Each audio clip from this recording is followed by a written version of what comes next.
नमस्कार, जय हिंद दोस्तों। स्वागत है आपका अपने यूट्यूब चैनल अपनी नौकरी में। दोस्तों, इस वीडियो में हम डिस्कस करने वाले हैं 2021 सीटेट के पेपर को। तो इसमें हम डिस्कस करेंगे ईवीएस के कुछ महत्वपूर्ण प्रश्नों को जो कि आपके 2021 के पेपर में पूछे गए थे जनवरी वाले में। तो चलिए वीडियो को शुरू करते हैं। और वीडियो शुरू करने से पहले आपसे रिक्वेस्ट है, अगर आपने चैनल को सब्सक्राइब नहीं किया है तो चैनल को सब्सक्राइब करें सीटेट की कंप्लीट तैयारी के लिए। तो चलिए, पहला प्रश्न है हमारा, निम्नलिखित में से कौन सा एक भारत का संघ शासित प्रदेश नहीं है। संघ यानी कि केंद्र शासित प्रदेश नहीं है। लद्दाख, जम्मू कश्मीर, मणिपुर या चंडीगढ़। ये प्रश्न पहले नहीं आता था दोस्तों। जैसे ही धारा 370 जम्मू कश्मीर से हटी तब से ये प्रश्न पूछे जा रहे हैं और रेगुलर 2021 में पूछा गया है। फिर 16 दिसंबर 2021 जो पेपर हुआ था 21-22 का, उसमें भी ये प्रश्न पूछा गया था। जो कहते हैं ऑप्शन भी इसमें सेम थे और उसमें पूछा गया था कौन सा केंद्र शासित प्रदेश है। इसमें पूछ रहा है नहीं है, उसमें पूछा था है। तो निम्नलिखित में से कौन सा भारत का केंद्र शासित प्रदेश नहीं है या संघ शासित प्रदेश नहीं है। लद्दाख, जम्मू कश्मीर, मणिपुर, चंडीगढ़। तो यहाँ पर आप भी जानते हैं कि लद्दाख, जम्मू कश्मीर और जो है चंडीगढ़, ये तीनों के तीनों केंद्र शासित प्रदेश बन चुके हैं। अब यहाँ पर जो शेष बचा है मणिपुर, तो मणिपुर जो है हमारा भारत का केंद्र शासित प्रदेश नहीं है। तो राइट आंसर हो जाएगा ऑप्शन नंबर 3, मणिपुर। चलिए चलते हैं अगले प्रश्न की ओर। निम्नलिखित में से कौन से कच्चे तेल यानी पेट्रोलियम के उत्पादक हैं। कच्चे तेल यानी पेट्रोलियम के उत्पादक कौन कौन से राज्य हैं। नंबर 1 बॉम्बे हाई तथा पश्चिम बंगाल, नंबर 2 असम तथा उड़ीसा, नंबर 3 गुजरात और तमिलनाडु, नंबर 4 बिहार और बॉम्बे हाई। बताइए क्या होगा इसका आंसर। जो पेट्रोलियम और कच्चे तेल के उत्पादक हैं वो हैं गुजरात और तमिलनाडु। कौन कौन से राज्य, गुजरात और तमिलनाडु। कमेंट करके बताइए गुजरात की राजधानी और तमिलनाडु की राजधानी। चलिए चलते हैं अगले प्रश्न की ओर। हमारे देश का संविधान निर्माण में जो किया गया था, संविधान का निर्माण निम्नलिखित में से किसके नेतृत्व में बनाया गया था संविधान। मोहनदास करमचंद गांधी, सरदार वल्लभ भाई पटेल, भीमराव अंबेडकर या फिर सर्वपल्ली डॉक्टर राधाकृष्णन। तो जो आपका संविधान बनाया गया था वो बनाया गया था डॉक्टर भीमराव बाबा साहब अंबेडकर के नेतृत्व में। चलिए अगला प्रश्न है हमारा, पौधों के लिए किए जाने वाले नीचे दिए गए कार्यों पर विचार कीजिए। पौधे को सहारा देना, हुमस प्रदान करना, भोजन संचित या भंडार करना, पानी और खनिजों को अवशोषित करना। जो ये कार्य दिए गए हैं इनमें से आपको जड़ों के कार्य छांटने हैं कि जड़ों के कार्य कौन कौन से हैं। तो इसमें से आपको छांटना। देखिए नंबर 1 जड़ क्या करती है, जैसे ये पौधा है तो जड़ पौधे को सहारा देती है, तो ऑप्शन नंबर 1 तो सही हो जाएगा। नंबर 2 हुमस प्रदान करना, हुमस जड़ के द्वारा नहीं प्रदान की जाती है। नंबर 3 भोजन संचित या भंडारण करना, तो जड़ों के द्वारा भोजन भंडारण होता है या फिर नहीं, तो बिल्कुल कई जड़ें भोजन संचित करके रखती हैं। इसके बाद पानी और खनिजों को भी अवशोषित किया जाता है जल के साथ जड़ों के द्वारा। तो यहाँ पर जो राइट आंसर हो जाएगा हमारा ऑप्शन नंबर 3 बी, सी और डी। तो पौधों के लिए जड़ों के द्वारा किया जाने वाला कार्य है नंबर 1 पौधों को सहारा देना, नंबर सी पौधे संचित जो भोजन को संचित करना पौधों के लिए, नंबर डी पानी और खनिजों को अवशोषित करना। चलिए चलते हैं अगले प्रश्न की ओर। अगला प्रश्न है आपका, पोचमपल्ली भारत के दक्षिणी राज्य का एक कस्बा है। ठीक है, जो सुंदरता से डिजाइन की गई चमकदार रंगों की पोचमपल्ली साड़ियों और विशेष प्रकार की बुनाई, जिसे भी पोचमपल्ली ही कहा जाता है, बुनाई जो होती है वहाँ उसको भी पोचमपल्ली कहते हैं, के लिए प्रसिद्ध है। यह कस्बा अब किस राज्य का भाग है। नंबर 1 जो है वो कौन सा राज्य है, दक्षिणी राज्य है, और जो बुनाई की जाती है उसका नाम है पोचमपल्ली, और जहाँ पर बुनाई की जाती है उस स्थान का भी नाम क्या है, पोचमपल्ली। तो आपको बताना है जो पोचमपल्ली कस्बा है वो वर्तमान में भारत के किस राज्य में आ चुका है। तो दक्षिणी राज्य आपके ऑप्शन में दिए गए हैं। आपको बताना पोचमपल्ली किस राज्य में है, कर्नाटक में, केरल में, तेलंगाना में या फिर तमिलनाडु में। जी हाँ, तो पोचमपल्लू अब वर्तमान के जो है तेलंगाना राज्य में स्थित है। ठीक है, चलते हैं अगले प्रश्न की ओर। निम्नलिखित में से खाद्य पदार्थों के उस समूह को चुनिए जिसके प्रत्येक सदस्य में लौह तत्व प्रचुर मात्रा में होता है। आपको ऐसे खाने को चुनना है जिसमें लौह पर्याप्त मात्रा में होता है। तो ये लगातार 2011 से कई बार पूछा जा चुका है और इसको आप अच्छे से याद रखना कि गुड़, पालक और आंवला। तब से इसके जो प्रश्न हैं ऑप्शन भी नहीं इनके द्वारा बदले गए हैं। तो ऑप्शन भी आपके ज्यों के त्यों आपको मिलेंगे। आपको देखना है गुड़, पालक और आंवला। चलिए अगले प्रश्न की ओर चलते हैं। निम्नलिखित में से पक्षियों का वह समूह चुनिए जिसका प्रत्येक सदस्य हमारी तुलना में 4 गुनी अधिक दूरी की वस्तुओं को स्पष्ट देख सकने योग्य है। ऐसे पक्षियों के समूह को बताना है जो इंसानों के मुकाबले 4 गुना दूर तक देख सकते हों। कौन कौन से हैं वो पक्षी जो इंसानों से 4 गुना दूर तक देख सकते हैं? पाख्ता, कौवा, मोर, बाज, कबूतर, तोता, कौवा, चील, बुलबुल या बाज, चील, गिद्ध। बताइए कौन है जो इंसानों से 4 गुना बेहतर देख सकता है? जी हाँ, तो इसका राइट आंसर हो जाएगा बाज, चील और गिद्ध जो है इंसानों से 4 गुना बेहतर देख सकते हैं। मान लीजिए ये आपकी बाज बनी है, तो बाज के जो हैं 2 पैर होते हैं और 2 होते हैं क्या? आँखें। तो बाज हमसे कितने गुना अच्छा देख सकती है? 4 गुना। सेम कंडीशन चील के साथ है और गिद्ध के साथ, यानी 2 आँखें और 2 पैर, यानी इंसानों से ये 4 गुना बेहतर देख सकते हैं। इसको याद करने की ट्रिक है कि बाज की 2 आँखें 2 पैर, यानी इंसानों से 4 गुना बेहतर देख सकता है।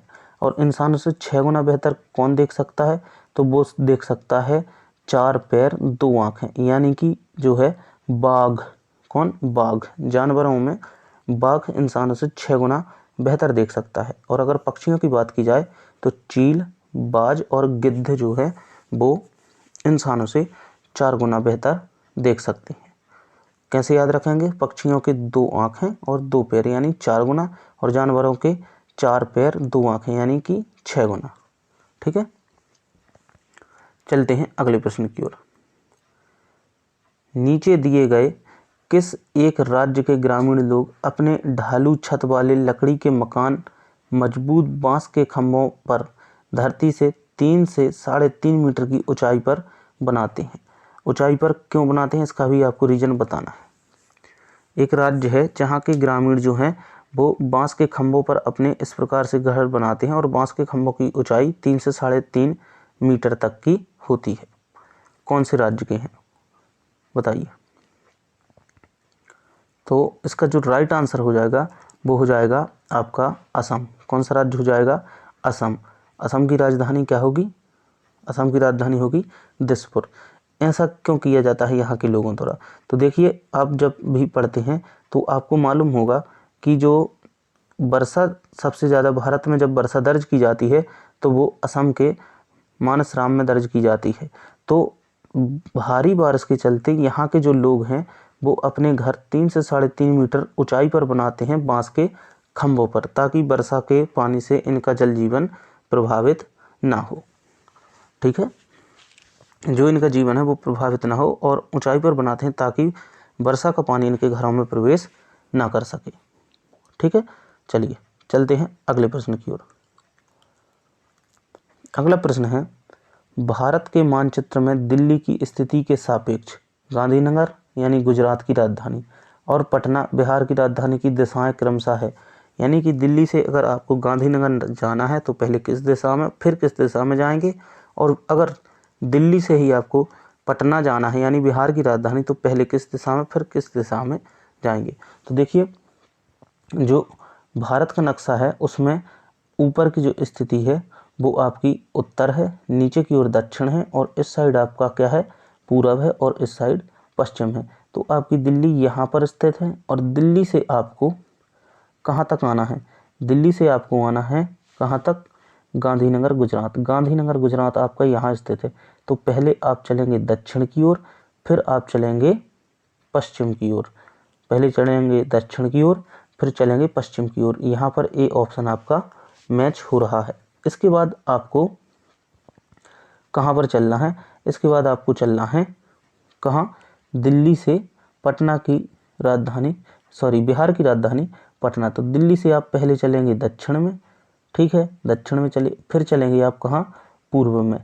यानी कि ऑप्शन नंबर 2 आपका पूरी तरह से मैच हो रहा है। कौन सा ऑप्शन? Option number 2। पहले चलेंगे दक्षिण पश्चिम में, फिर चलेंगे दक्षिण पूर्व में, है ना। तो यहाँ पर आपका राइट आंसर हो जाएगा दक्षिण पश्चिम, और फिर चलेंगे दक्षिण पूर्व में। चलिए अगले प्रश्न की ओर चलते हैं। निम्नलिखित में से किसने मटर के पौधों के साथ प्रयोग किए और यह पाया कि मटर के पौधों में कुछ ऐसे लक्षण होते हैं जो कि जोड़ियों में पाए जाते हैं, जैसे कि चिकने या खुरदुरे, लंबे या बौने, पीले या हरे। ये सब जो है कैसे पाए जाते हैं? जोड़ियों में पाए जाते हैं। और मटर के पौधों पर किसने प्रयोग किए थे? तो यहाँ पर आपके वैज्ञानिकों के नाम हैं doctor MS Swaminathan, Gregor Johan Mendel, George menstrual और चार्ल्स डार्विन। जी हाँ, तो इसका जो राइट आंसर हो जाएगा, ग्रेगर जोहन मेंडल ने इस पर खोज की थी। किसके लिए? मटर के पौधों के लिए खोज किसने की थी? ग्रेगर जोहन मेंडल ने। और जॉर्ज मेस्ट्रल ने, जो पिछला वीडियो है उसमें बताया था, बॉलकरू का निर्माण किया था कब? 1948 में। और कहाँ के निवासी थे? तो ये स्विट्जरलैंड के निवासी थे। विस्तृत बताया है बॉलकरू के बारे में पिछले वीडियो में, तो डिस्क्रिप्शन में लिंक है, वहाँ जाके आप लोग देख सकते हैं। डॉक्टर MS स्वामीनाथन किसके लिए जाने जाते हैं? आप लोग बताएंगे। और चार्ल्स डार्विन को किसका जनक कहा जाता है? विकासवाद का जनक कहा जाता है। किसका जनक? विकासवाद का। MS स्वामीनाथन बताइए किसके लिए फेमस है? चलते हैं अगले प्रश्न की ओर। निम्नलिखित में से आपके जो प्रश्न हैं, ये आपके पेडागोजी के प्रश्न। पेडागोजी के प्रश्न एक साथ बाद में डिस्कस करेंगे। यहाँ पर केवल EVS को डिस्कस कर रहे हैं। जो EVS के प्रश्न हैं केवल उन्हीं को हम लोग यहाँ पर डिस्कस कर रहे हैं। तो पेडागोजी के प्रश्नों को स्किप करेंगे। इसके बाद चलेंगे अगले EVS के प्रश्न की ओर।